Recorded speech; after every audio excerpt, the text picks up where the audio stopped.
Hello, I'm Mikey, and let me tell you about this weird thing that happened while I was 3D printing. Well, some of you may have seen my last video where I actually did like an unboxing slash review of the Elegoo Saturn 3. Now, since I got that machine, I've been wanting to test it out. As soon as I've opened the machine, I've looked at it, I think it's quite cool. Now I'm doing some like rigorous testing to really put it through its paces so I can give a proper review later. And I've also had this resin sat on the shelf that I've not had a chance to use yet, but I've been quite bemused by it. So Sunlu actually sent me some of their Toughness Resin. Now this one is solid grey colour. Sunlu are a company that make 3D printing accessories. Obviously they make resin. I know them from making PLA for FDM and stuff like that. That's what I use all the time. But I've not used their resin before and I wanted to try it out because obviously a year ago I compared a bunch of different resins against each other and I wanted to try this one out compared to my previous favourite, which is the Elegoo ABS-like resin. Now what I will say about this resin is the bottles are quite cool. I quite like how they're like quite upright compared to like a traditional round bottle, but the bottle doesn't really matter. It's what's inside that counts. So I did some exposure tests to like dial my settings for this resin.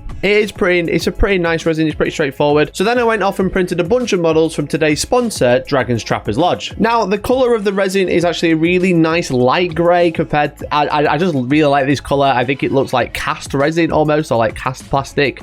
It's a really nice color and everything printed like perfectly. Like I can't complain anything about the print. But along with the resin, Sunlu actually sent me some resin detergent, which is designed for like cleaning the models afterwards instead of isopropyl alcohol or water if you're using water washable resin. And I've not used this stuff before, so I was excited to try it out. I was going to use Sunlu's resin, Sunlu's cleaner, and compare it to Elegoo ABS-like, and then wash that in isopropyl alcohol. But that's when something weird happened. And I'll tell you exactly what happened right after we hear a little bit more about this week's sponsor, Dragon's Trappers Lodge. The Dragon Trappers Lodge create 3D printable models for your war games, RPGs, and board games so you can print, paint, and play right at home. There are multiple tiers, but by joining the Trapper tier, you'll see the following benefits every single month. 30 plus theme models, characters or trappers, monsters, creatures, and dragons, 5th edition stat blocks for all your monsters and dragons, as well as a 30% discount code for their My Mini Factory store, or 50% if you're part of their merchant tier. Now, if wargaming is more your bag, then the Soldier tier comes with a fully playable army every single month with 30 or more STL files. And it also comes with full compatibility with one-page rules. It comes with its own army rules for the models that are released every single month. And both tiers give full access to the Dragon Trappers Lodge Discord server with a large, fast-growing and active community, as well as access to the support team via Discord, which can help you through troubleshooting and fix any printing issues. Now, if you don't want to choose and you want to get both, you can actually get both benefits via the Veteran tier at just $18 a month. All of the miniatures in any tier come fully supported and they fall away for butter smooth removal. I can't stress that bit enough. So take a look at the page using the link below, and if this looks like your bag, then with new minis every single month, I think this is one of the best value patrons you can get for RPG or wargaming. Thank you so much to the Dragon Trappers Lodge for sponsoring today's video, and thank you so much for watching this advert and following the link below. By you clicking the link, you directly support me and we can help this company out. They make amazing stuff, so hopefully you can go and take a look if it interests you. But otherwise, what happened? So as I said, the models printed perfectly great. They came out beautifully, but it was just this that kind of threw me off. Like, I put this into my ultrasonic cleaner because I thought you'd just clean it like you would alcohol, but then it says on the bottle, soaking time, more than 5 minutes, and then rinse time, 2 minutes. I just realised it says let it soak for 5 minutes. Then take it out, then rinse with water. Oh. I don't know if I like that. I don't know if I like let it soak and then rinse. That's why I put it in ultrasonic. That seems really odd. Soak the model in the resin detergent for more than 5 minutes and take it out, then rinse the model with water until the surface is not greasy and sticky, 2 minutes or more. Now, I don't know about you, but putting non-water washable models in water is usually a bad idea because it's not designed to be taking water before it's cured.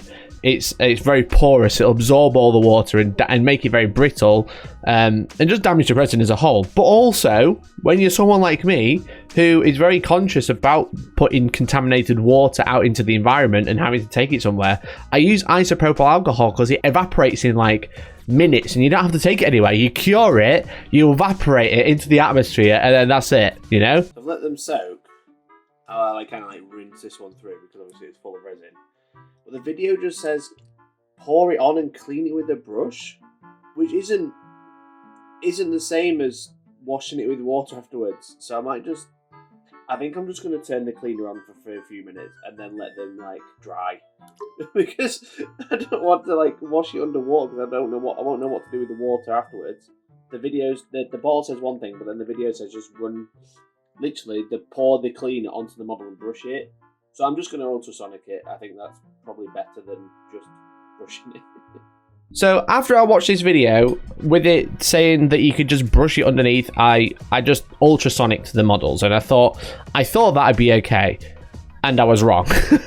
I started printing the models in ABS Light, because obviously the whole point of this video was to do a comparison, look at the details, look at how cool these models are, and look at how nice the resins are comparatively. And this one's Toughness, one's ABS Light. So I was expecting ABS Light to be quite rubbery, quite bendy, but that's what you want for miniatures. And then Sunlu Toughness to be the hardest thing you've ever seen. But no, that didn't happen. Okay, so I've let those ultrasonic for about 5 minutes. And they are looking pretty clean. The supports are absolutely gorgeous on these because this literally just fell off whilst it was cleaning. So I'm going to get these out, leave them to dry, and then I will cure them as normal. I let them dry for a little bit, and then I took the supports off. Again, Dragon Trapper's Lodge, the supports are just like butter. Like, that's the word they've told me to use, but they are. They literally fall away for most of the models. But I noticed that they weren't drying very fast. Like, the residue of the detergent stayed on the model for quite a while, so I left them overnight, and then I cured them in the morning. They were really sticky. After I got them out of the cure station, I cured them in my mercury cure station as normal. And then this. I'm not sure what's happened there. It's like rubber. Like, the supports still come off. But like, yeah, it's like rubber. This one broke whilst I was like picking it up. This staff broke, but like, I mean, if you want rubber models, this is amazing. This one was like the worst defender.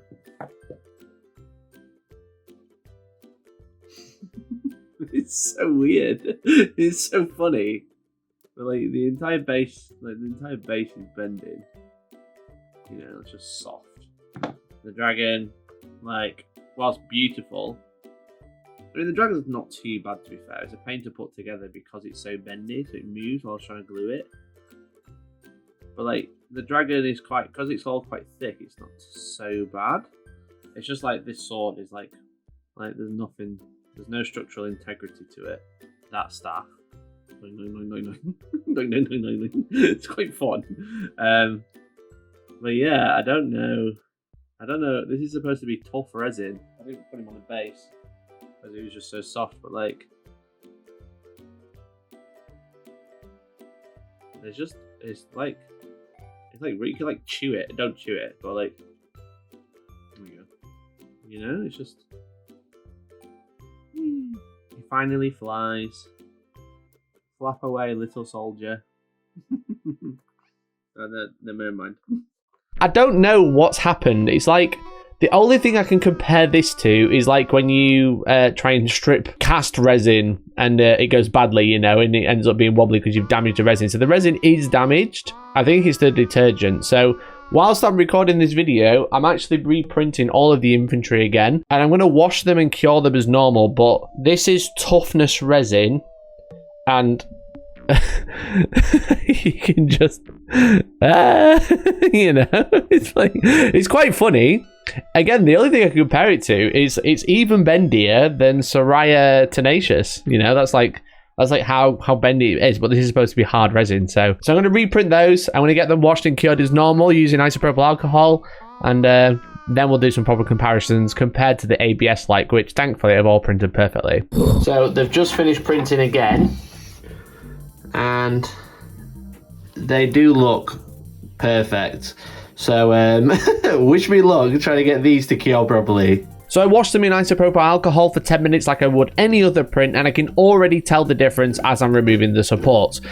All the features just don't feel rubbery at all. So I let them dry and then put them in my cure station as normal, and just side by side we've got the new prints on the left, which I washed in isopropyl alcohol, and on the right I've got the ones washed in the resin detergent, and the difference is night and day. Obviously, so the models still have some give in them, and obviously, like, it's toughness resin, so I was expecting it to be a lot harder. I wasn't expecting it to have so much give, but a little bit of give in miniatures, especially in this format, is actually what you want, because you're gonna get knocks and bumps on these minis, and you don't want them to snap and be really brittle. So they actually have a little bit of give, but as you can see, the one on the left actually has a bit of give, and the one on the right is just jelly. It's just a mess. So this video was supposed to be like, it started out as like a comparison between ABS like resin and Sunlu high toughness resin, but it's just turned into a video where I can't recommend resin detergent. So I don't think a product that is designed to clean 3D prints by a 3D printing company should damage your 3D prints if you leave it in for too long or put it in ultrasonic cleaner or what. Like, if I leave a model in isopropyl alcohol for too long, it's fine, but if I leave a model in this for too long, it's probably going to go gummy again. And I guess this could be a little reminder that if a company sends me a product and it isn't up to scratch and it doesn't work as intended, I do just try and tell you, and I try not to hide that fact. It's a shame because Sunlu sent me the resin. They sent me the resin detergent for free to have a look at, and sadly I can't recommend the resin detergent. But if we compare the Sunlu high toughness resin to Elegoo ABS like resin, my previous favorite, now normally I would mix Tenacious, but I haven't done that with this resin. I've just tested it as is from the bottle. As you can see, the details are nigh on perfect on both prints. This is obviously a lot to do with the Dragon Trappers Lodge minis that we've printed today. So these are from their latest bundle, which I've talked about already. But the miniatures look amazing, but the Sunlu resin is actually a little bit more forgiving than the ABS like. Like, ABS like has had some delamination on one of the hats on the miniatures. But also when we bend this staff all the way down, the Sunlu resin actually withstands, and the ABS like snaps. It's not often that you're going to be snapping staffs or bending staffs that far, but that's just something to take into consideration. I'm going to be very interested to try it out and test it further. But, you know, here we are. Here we are, not testing the resins against each other. We're just saying don't use resin detergent, just use isopropyl alcohol as normal. Now, these miniatures are obviously gorgeous, and sadly I'm going to have to go off and print another dragon. But the dragon in ABS like is actually one of the coolest models I've ever printed. It is actually gorgeous. It is so highly detailed. It was so easy to print. The supports came off like a dream, and I can't even see where the supports were. And it is just a really, really, really nice miniature. Again, by the Dragon Trappers Lodge. That all credit goes to them. It is a lovely mini. But yeah, that's basically the video. So don't use resin detergent. I don't know what its purpose is. Why would you have a product that damages 3D prints when it's supposed to clean them? Maybe I've used it wrong. Maybe it's not their fault. Maybe I've used the product wrong. Maybe I should have washed it in water afterwards, but that just seemed like a bad idea. But I'd love to get your thoughts down in the comments. And thank you so much for watching. I do really appreciate it. And thank you once again to the Dragon Trappers Lodge for sponsoring this video. Without sponsors, these videos wouldn't be possible, and they literally help keep my lights on, just like my members, which I want to say a massive thank you to all of my members. If you want to support me, you want to get my 3D printing resin settings, then you can become a member today from as little as £2 a month. But otherwise, thank you so much for watching, and I'm going to go print some more Dragon Trappers Lodge. So thank you, and bye bye for now.